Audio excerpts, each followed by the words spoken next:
I think, I mean, any kind of thing that human beings do, there's certain politics to it, and certain academic politics and politics in fields. So, but mathematics is actually a relatively healthy field these days. I mean, people are, you know, are making good progress in a lot of different ways, and it's also so anyway. I've kind of lived part of my professional life in mathematics and part in physics, and and one thing to say about mathematics is it can have its problems, but it's actually hasn't seen. It hasn't seen a lot of the problems of other sciences, and politically, partly also the wonderful thing about mathematics is since so much of it, what people are doing is completely useless. Nobody kind of in the outside world really cares very much. You don't have kind of a right and left and people getting in, kind of ideology coming in, because there isn't any.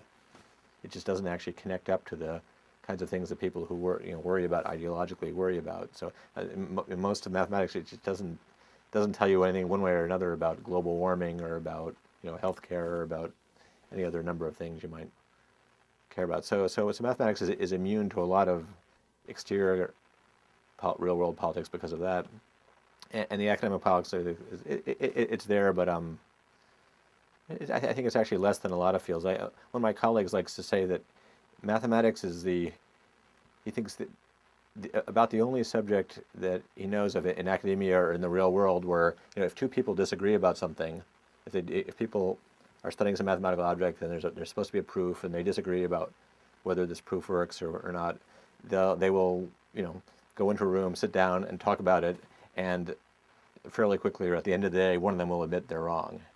And he says, that's the problem with a lot of subjects. This just doesn't happen. Whereas in mathematics, this just happens all the time. And so people, there is this notion of logic and proof and rigor, which we can all allows us to kind of all stay on one track. Physics is the thing I say about physics. First of all, physics is a very complicated subject with many different things. So string theory and particle physics are only a small part of physics. So when I talk about physics and I talk about them and the problems of those subjects, it's really problems of a very small, one discipline and one subfield of physics. And a lot of physicists, people are kind of happily going on and doing their science and quite successfully, and it has nothing to do with, and they get very annoyed when they hear people going on about the problems of string theory and as if that's some big problem for physics, because it's not their problem. String theory and particle physics, it suffers, I think, a lot from this business of being from its own success, from not having any,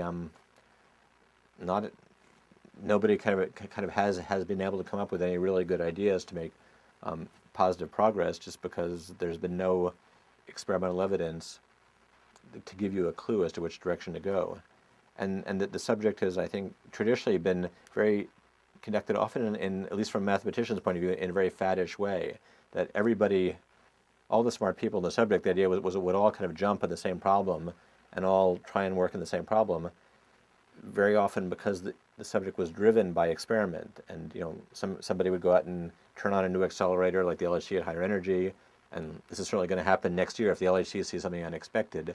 Everyone in the whole field is going to be trying to explain that one thing. And so you have a little bit of kind of faddish sociology, that everybody is trying to do the same thing at the same time, whereas in other fields like mathematics, people kind of spread out and develop their expertise and work on different things. So part of the problem of the politics of particle theory has been that you have people used to the idea that, well, you should look around and see what these smart people are working on, and I should work on the same thing as them. And so you have all these people kind of trying to do this, and so string theory then got identified back in '84 as being the hot topic, and for a lot of reasons, partly because it was an intriguing idea, but partly also because there's one of the great geniuses of our subject, this guy called Edward Witten, who's just fantastic genius who's done these amazing things, and he got very interested in it, and he started promoting the idea that this is a very promising idea, and so everyone kind of jumped on it, and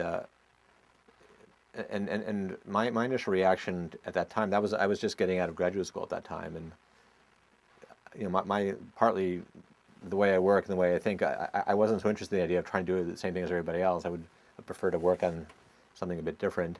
And partly also, it didn't seem to me that, it wasn't that this was obviously a good idea. It might be a good idea, might not, but there were obvious problems with it from the beginning.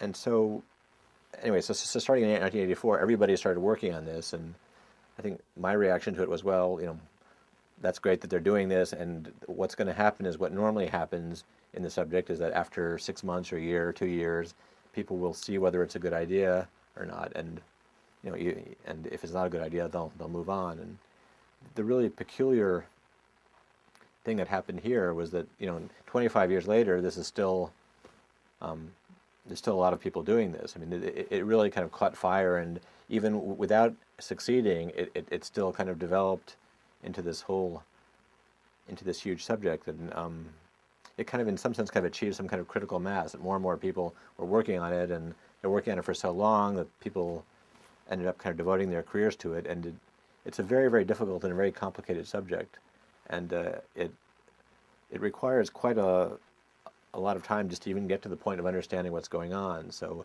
you had lots of more and more people working on this, investing more and more of their time and their careers and their lives into it, and I think it really got to the unfortunate point that people were kind of unwilling to kind of admit that this wasn't working. And it's a natural human reaction to an idea if you're fond of, you put a lot into it. It's kind of hard to get you to admit often, well, maybe this doesn't work. And this is kind of happening very much in spades in this story. I think it's been very hard to get people to kind of admit that this is something that hasn't worked out.